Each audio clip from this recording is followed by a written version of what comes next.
तो प्यारे बच्चों, पिछली क्लास में हमने कुछ फंक्शन किए थे। आज की क्लास में उसके आगे के फंक्शन करेंगे। पिछली क्लास में हमने सम, काउंट, काउंटा, जो टेक्स्ट को सेलेक्ट, टेक्स्ट कितने सेल में हमने लिख रखा है, ये फंक्शन किए थे। तो आज के फंक्शन हम स्टार्ट करते हैं आगे के। तो आज के प्रैक्टिकल शुरू करने से पहले बता दें कि ये जो डाटा है ये हमने पहले से ही ऐड किया हुआ है ताकि टाइम खराब ना हो और अपनी क्लास सुचारू रूप से जो प्रैक्टिकल की क्लास है वो चलती रहे। तो आज के जो फंक्शन है वो आगे का फंक्शन शुरू करते हैं। सबसे पहले हम करवाते हैं सम इफ का। जो हमने ये टेबल ले रखी है इसमें से अगर आपको ये छांटना हो कि जो एक नाम है वो कितनी बार आया है और उसका टोटल करना है हमें, तो एक फंक्शन होता है सम इफ इक्वल सम इफ और ब्रैकेट स्टार्ट। अब इसमें देखो तीन रेंज लेगा ये। एक तो रेंज सेल रेंज लेगा, एक जो डाटा लेगा हमें उसमें से छांटना है जिसका टोटल करना है, और एक जिस सेल में उसका टोटल आना है। तो तीन चीजें ये अपने अंदर पैरामीटर लेगा।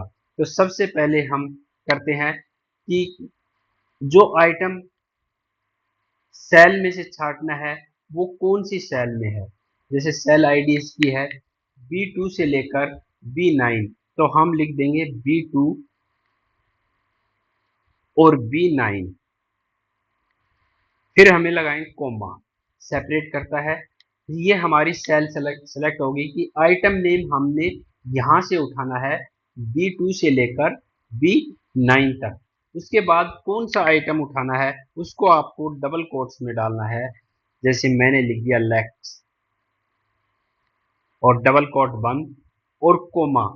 क्वांटिटी कहां से उठाए, D2 से लेकर D9 तक। तो यहां लिखना है D2 कोलन D9 और ब्रैकेट बंद।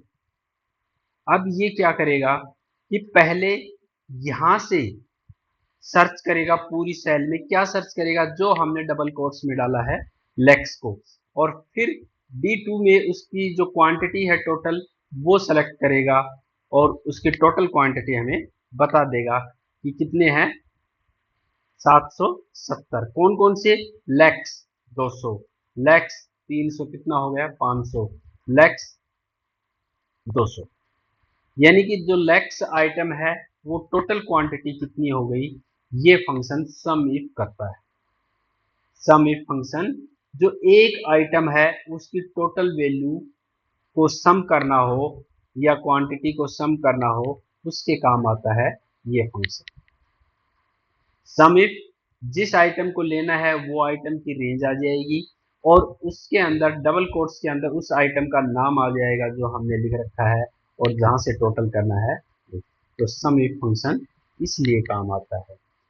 एक अगला फंक्शन है काउंट इफ, कि लेक्स कितनी बार हमारी लिस्ट या हमारी टेबल में आया है उसको काउंट करने के लिए इक्वल COUNT काउंट इफ। भाई काउंट इफ करे, क्या काउंट करे, देखो ये दो क्राइटेरिया मांगेगा। एक तो रेंज मांगेगा और एक नाम मांगेगा। रेंज हमारी कौन सी आएगी, जिस आइटम में हमें सेलेक्ट करवाना हो। तो B2 कोलन B9 और कोमा सेपरेट करेगा, किसको काउंट करवाना है, लेक्स और ब्रैकेट बंद। अब जैसे एंटर मारोगे तो 3 बार आया है। लेक्स को काउंट करेगा कितनी बार कोई भी आइटम कितनी बार रिपीट हुआ है, 3 बार। तो काउंट इफ आइटम को रिपीट करेगा या कितनी बार जो आइटम रिपीट हुआ है वो काउंट इफ से काउंट किया जाएगा। और सम इफ से एक सेम के कितनी क्वांटिटी है। ये थे हमारे दो इंपॉर्टेंट फंक्शन, जो सम इफ और काउंट इफ, जो आगे काम आएंगे आपके। और उसके बाद अब जैसे हमारी शीट 1 में ये डाटा है, अगर इसी डाटा को हम शीट 2 के अंदर लेके जाना है तो किस तरह से आएगा ये बताते हैं आपको। जैसे एक तो तरीका है कॉपी, हमने यहां से इसको कॉपी कर लिया और शीट यहां पे डाल दिया हमने इसको पेस्ट, डाटा आ गया। डाटा तो आ गया, लेकिन अगर हम यहां कोई चेंज करते हैं, अब मान लो इस 45 की जगह मैंने कर दिया 50,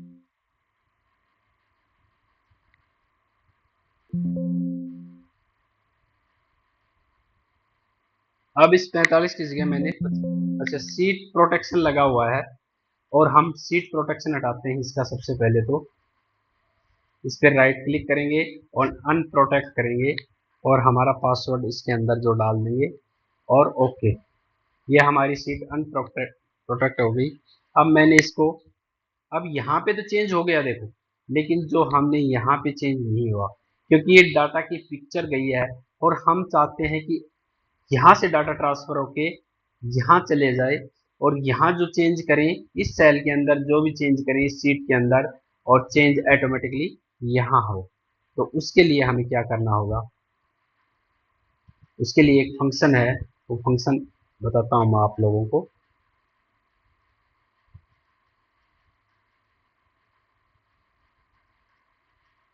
वो फंक्शन किस तरह से लगते हैं, आपको कोई भी चीज है रटनी नहीं है, सिर्फ आपको उसका लॉजिक समझना है।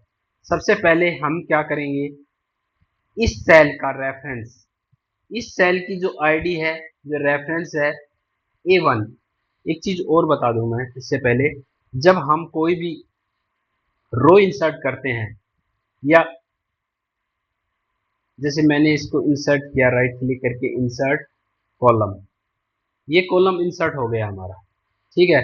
अगर हम रो इंसर्ट करते हैं तो रो भी इंसर्ट हो जाए, इंसर्ट रो, ये रो भी इंसर्ट हो गई, कॉलम भी इंसर्ट। क्या आप जानते हैं ये कहां से उठाता है कंप्यूटर, ये कंप्यूटर कहां से उठाएगा, जो इसके अंदर रो, जैसे मैंने आपको बताई थी रो होती हैं एक शीट के अंदर 10,84,48,576 रो होती है, ठीक है। हम लास्ट के अंदर जाके दिखाते हैं आपको, लास्ट रो है ए 10,48,576 और जैसे ही एंटर मारोगे ये हमारी लास्ट रो है। तो कंप्यूटर क्या करता है कि इस रो को ऊपर ले जाके इंसर्ट कर देता है। जैसे हम राइट क्लिक करके कोई इंसर्ट करते हैं तो यहां से इस रो को उठा के वहां कर देंगे। अब कंप्यूटर को, अगर इस रो में आपने कुछ लिख दिया, कुछ भी डाटा लिख दिया आपने इस रो के अंदर, तो कंप्यूटर के लिए जो ये शीट है ये फुल हो गई, अब रो इंसर्ट नहीं करेगा। चाहे अंदर की सारी रो खाली रहे या बिल्कुल ब्लैंक रहे, लेकिन कंप्यूटर के अनुसार लास्ट रो के अंदर जो भी डाटा लिख दिया तो वो पूरी शीट भर जाती है। देखो मैं आपको दिखाता हूं, अब हम A1 के अंदर चले जाएं। अब स्टार्टिंग क्या, अब जैसे मैं रो इंसर्ट करूंगा तो मैसेज आएगा,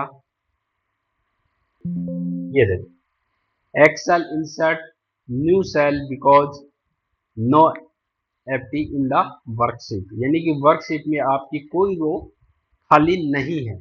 तो कंप्यूटर क्या करता है, लास्ट रो को उठा के आपको यहां दे देता है, इंसर्ट कर देता है। अगर आपने लास्ट रो भर दी, तो मेरा बताने का पर्पज यही था कि कंप्यूटर किस तरह से काम करता है कि आपने लास्ट रो को अगर भर देते हैं तो कंप्यूटर के अनुसार पूरी रो आपकी फिल हो चुकी है, वो इंसर्ट। अब कॉलम को इंसर्ट कर देगा क्योंकि हमने लास्ट कॉलम हमारा अभी तक खाली है, इसलिए कॉलम इंसर्ट कर देगा। अब उसको हटा देते हैं और फिर इंसर्ट कर देगा, तो रो 10,48,576 उस सेल आईडी थी और ये हमने डिलीट कर दिया। और वापस आ जाएंगे हम A1 के अंदर, अब इंसर्ट कर सकता है रो, जैसे राइट क्लिक करेंगे इंसर्ट रो, अब इंसर्ट कर देगा। क्योंकि लास्ट रो को ये उठा के ऊपर लेके आता है। हम कर रहे थे कि इस शीट का डाटा हमें शीट 2 के अंदर लेके जाना है, सेम एज इट इज। तो क्या करेंगे हम, सबसे पहले एक ही शीट का डाटा बता देता हूं मैं आपको। जैसे यहाँ पे डाटा है, ये डाटा है, ये यहाँ पे सेम लेके आना है। तो हम क्या करेंगे, इस सेल को इस सेल के बराबर कर देंगे। जो इस सेल है, यानी कि मैथ में होता है कि a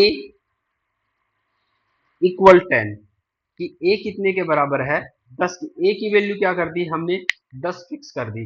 अब हम b इक्वल a कर देते हैं। तो अब क्या होगा कि जो b की वैल्यू है वो भी 10 हो गई, क्योंकि b किसके बराबर है, a के बराबर है। तो और a की वैल्यू में कितने पास कर रखे हमने, 10। तो यहां भी सेम यही फार्मूला यूज होगा कि इस सेल को हम किसके बराबर कर देंगे, इक्वल, बराबर किस सेल के, A1 के, A1 के बराबर कर देंगे और एंटर मार देंगे। तो A1 में जो भी डाटा है वो हमारा सेम आ जाएगा और हम ड्रैग करके इसमें डाल देंगे।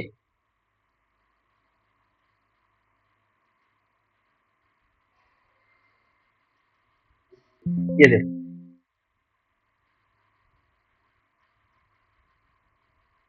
इस तरह से ये डाटा हमारा आ गया। यहाँ ये मर्ज सेल कर रखा है, इसलिए इसने कह दिया कि हम आगे इंसर्ट नहीं कर सकते और इसमें कोई मर्ज सेल नहीं रहा।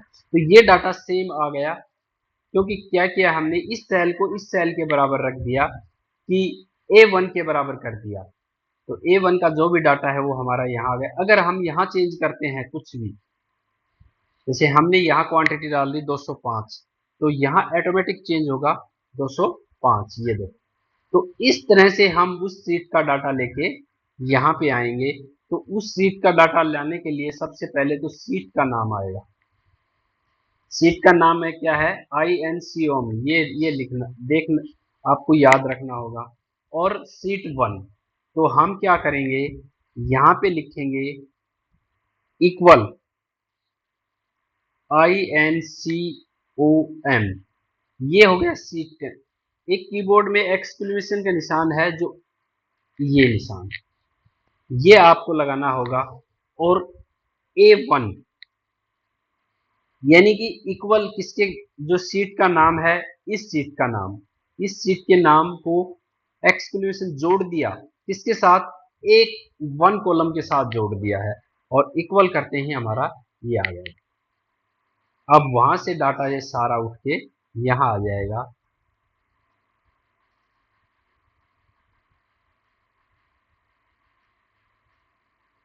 ये सारा डाटा हमारा नीचे उठ के आ गया। यहाँ प्रॉब्लम करेगा, इस सेल को हम वो कर देते हैं,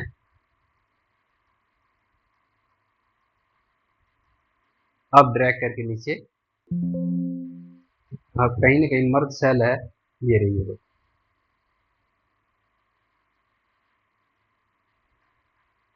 अब इसको यहाँ नीचे, एक और मर्ज सेल है,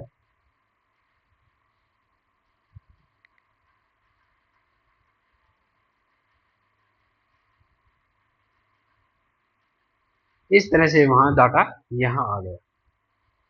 अगर कोई भी डाटा हम वहां चेंज करते हैं, अब राम के 50 की जगह हम 55 कर देते हैं, तो यहाँ भी चेंज हुआ है और यहाँ ऑटोमेटिकली चेंज हो गया। ये देखो, इस तरह से डाटा, अगर ये शीट भर जाती है, इसका टोटल बैलेंस हमें दूसरी शीट पे लेके जाना है, तो इस फार्मूले के द्वारा हम वहां ले सकते हैं, इक्वल सीट नेम एक्सक्लेमेशन का निशान और उस सेल आईडी। तो ये सीट का नाम हो गया और फिर उसको साथ जोड़ेगा सीट को उस सेल की आईडी के साथ। तो ये फार्मूला लगने से हम वहां का डाटा दूसरी शीट में लेके जा सकते हैं। ये कुछ फंक्शन थे यार बच्चों, जो आज की प्रैक्टिकल के क्लास में कराए। अगर किसी को समझ में नहीं आया तो कमेंट बॉक्स में ज़रूर लिखना और वीडियो को शेयर और लाइक करना। धन्यवाद।